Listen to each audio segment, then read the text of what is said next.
Hey guys, this is Rob, co-designer of Nightweave, along with Chrissy, love you girl, and I'm going to teach you how to set up and play against Nightweave. I'm going to show you how simple it actually is. The first thing you need to do to set up the game against Nightweave is set up for a regular 2-player game. So we have our 4 special events here, 4 basic events, and in a 2-player game, use 3 forest cards, 1 here, 1 here, 1 here. And I also want to point out, I have this special event, Everdell games.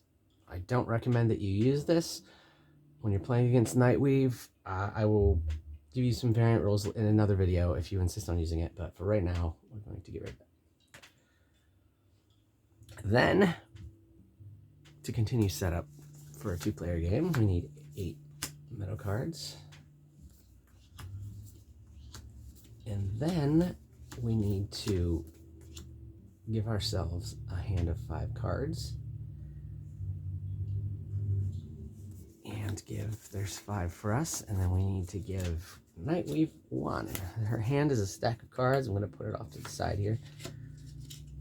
It's face down. You shouldn't know what's in it. Even if you give her cards later, you should always be shuffling that deck so you don't ever know what's on top. Okay. Next thing we need to do is bring in her meeples. She has the big critter meeple that represents her. She starts with 2 spiderlings. And then if you look at her right layer board, it shows you how many spiderlings she gets in spring, summer, and autumn. So right by this egg sac here, there's 1 spiderling. She gets 2 in summer. And then she gets 3 in autumn. Whoops. So the layer board explains that for you. It actually, both of the layer boards actually explain 90% of the rules. So I'll show that as we go.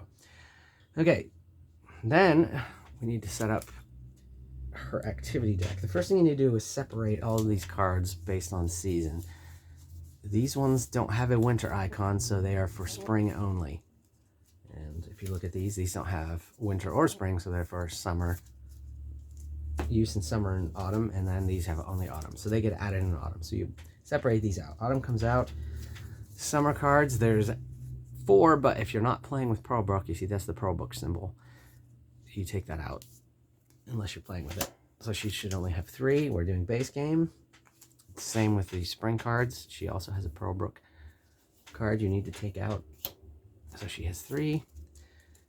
And then the winter cards, there's 9, but she only ever uses 8 in any one game. So you need to separate out the cards with the spiderling icon.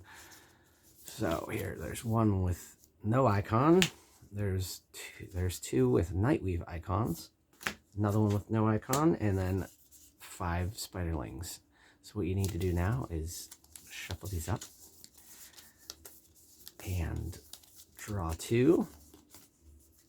1 of these goes away for the whole game. She never sees it. This one, set it down to the side. Take the other 7 cards, and you shouldn't look at them. Shuffle them up. And add 1 more card as her 8th card to the top of the deck. Pulling this card out and adding to the top ensures that she places a worker for her first action, because that is how a human player would also do it. You can't play a card until you have resources, so she needs to get resources first, just like you do. The last thing you do for setup is pick your scoring card, the difficulty you want to play at. She has 5 different difficulties, 0 through 4. I think they get increasingly harder, obviously. We're going to pick troublesome for the purposes of this playthrough, and I'm going to set it right there. I'll explain how all that works later. And that is all you need to do to set up Nightweave.